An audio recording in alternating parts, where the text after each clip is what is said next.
You've done this twice already. You obviously have nothing left to prove as a player. Why was the idea of playing for this team so compelling to you? Why did you decide to do it?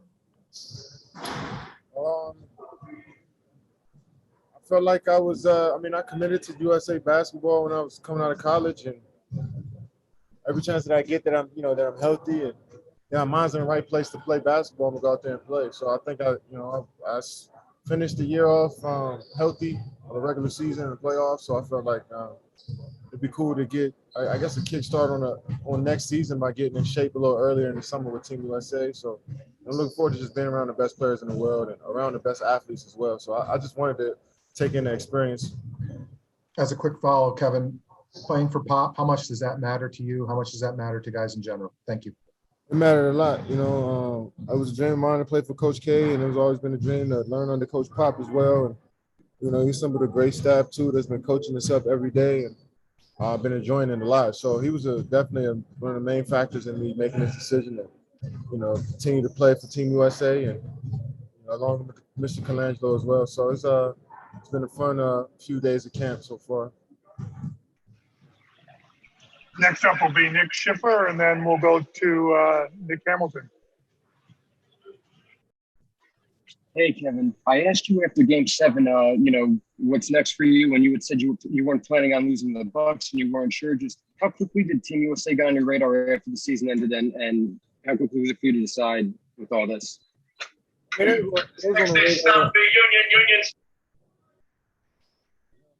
It was on the radar before playoffs. So, having a couple of conversations with Pop and Mr. Colangelo the last couple of years, preparing for this. And once Pop got the, job as the coach, we've been having conversations here and there.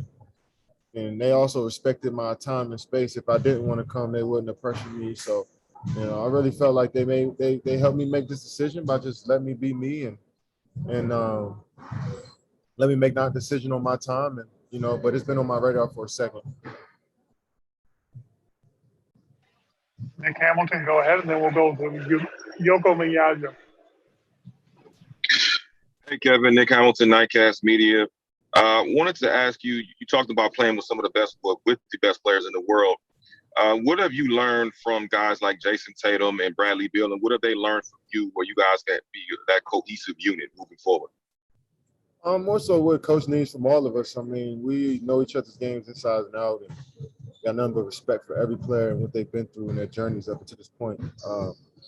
But it's on Pop to establish roles and sets and defensive schemes, and we got to abide by them. And I think everybody's here is bought in to what we're trying to do, and we want to go out there and capture this goal. So whatever he needs us to do, we're all adaptable players that can pretty much play multiple positions. So we're looking forward to the challenge of, figuring out this chemistry and keep growing from here.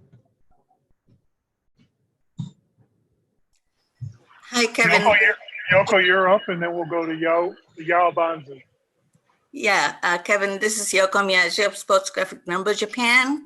I have two quick questions. One, is this going to be your first time visiting Japan? And two, is there any chance that you're going to be reconnected with Taishi when you're over there, even with this restriction? This is my first time in Japan, and I was definitely looking forward to connecting with Taishi. Taishi's my point guard my senior year in high school. We got really tight. We lived together my senior year. So looking forward to, taking in his culture and meeting his people for the first time. But we'll see. There's a lot of stuff going on with COVID over there. So I want to be definitely be cautious with what I'm doing. But hopefully if it's in the, if it's in the cards, right, I can go out there and visit them and take in the culture in Japan. So we'll see. Thank you. Y'all go ahead, and then we'll go to Casey Hodal. Hey, Kevin, Yao Bonsu with WRHU FM over in New York. So this is obviously the first Olympics since Kobe Bryant's passing. So I want to ask, whether it's for you personally or the team, how is Kobe fueling this Olympic run for you guys? I said the last part, I couldn't hear it. Sorry. Whether it's for you personally or the team, how is Kobe's passing fueling this Olympic run for you guys, especially with you being one of his former teammates on Team USA?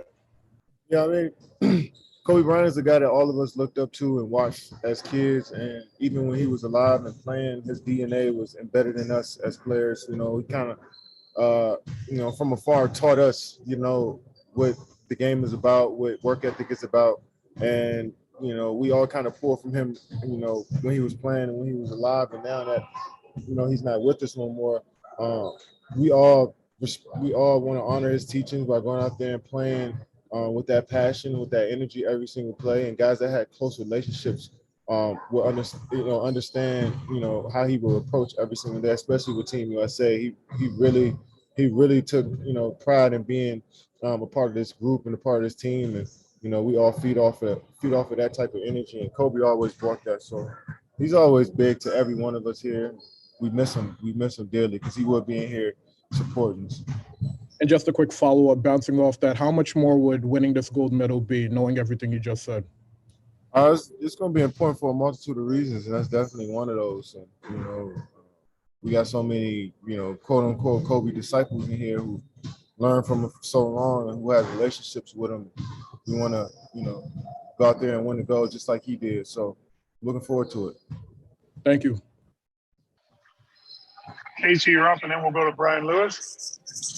Kevin, I was wondering, could you talk about playing with Damian Lillard? And during the playoffs, you had tweeted out during one of his games versus the Nuggets that it was a spiritual experience. So I'm curious, one, can you talk about playing with Damian? Two, what makes basketball reach the level of a spiritual experience? Yeah, I'm looking forward to playing with Dame. Dame is a unique player who can pretty much get hot in a matter of seconds. He can, put pressure on the defense so easily, and looking forward to that shooting ability and being out there with that.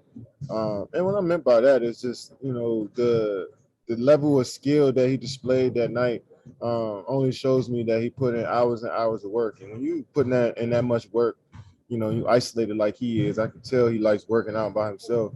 Then, you go to another level mentally, and he was there that night. Kevin, thank you. Brian, you're up, and then we'll go back to Amari. Hey, Katie. How you doing? Quick two-parter. Team USA rookies are not like, NBA rookies. I mean, they're already stars. But, Pop has talked a lot about your leadership in camp. I'm just curious, A, what kind of messaging have you been giving a lot of the guys in camp about, taking every game seriously and not looking past anybody? And secondly, on a little side note, you guys are hiring, meaning the Nets hiring David Vanderpool. Do you remember him from your OKC days, or since he was off the court, you not really have that much to do with him? Oh, your first question about my leadership style. What I'm telling the guys, Pop and the coaching staff is taking control of all of that, telling us what we need to do, preparing us for the physicality over there, just everything. And each one of us are talking up when we need to. And, if we make a mistake on a play or something like that, I feel like everybody has that vocal, it's showing that vocal leadership. But more so than anything, everybody here wants to prove who they are through their actions. So it might not be a lot of words being spoken, but guys are going extremely hard every possession. As far as Dave, yeah, of course. That's family. He's from the same area I'm from. We know the same people, mutual family, friends. So, work with him in OKC, so I can't wait to have him on board. I'm looking forward to learning from him and bringing him into the family. So, can't wait. Finish up with two more, Kevin. Amari, you're up, and then we'll go to Kiko. Hi, Kevin. I'm Amaury Perdriau, French newspaper L'Équipe. You're going to play the Timothée Luwawu for your first game in Japan. Did you guys already talk about it? Maybe trash talk about it? And more generally, do you think it's a good thing that you'll be playing the French team for your Olympic opener? Yeah, I can't wait. I've definitely talked my shit to TLC a couple times about how he can't guard me and how I lock him up on defense. So, I can't wait to even talk more shit when I see him. With his national team. So it's gonna be a great battle. We got a few NBA players on that team that we all know, and we're looking forward to that challenge. Finish up, Kiko. You're up. Hi. Yeah, thank you very much. Hi, Kevin. Hey. My name is Akiko Yamawaki from Kyodo News, Japan. The Olympic will be held without spectators. That will be different from last two times. What do you think about it? I was definitely disappointed once I heard that, but I understand, we don't want to, I mean, we already pushed the games back a year, so we don't want to, cause any more trouble with COVID. So I understand.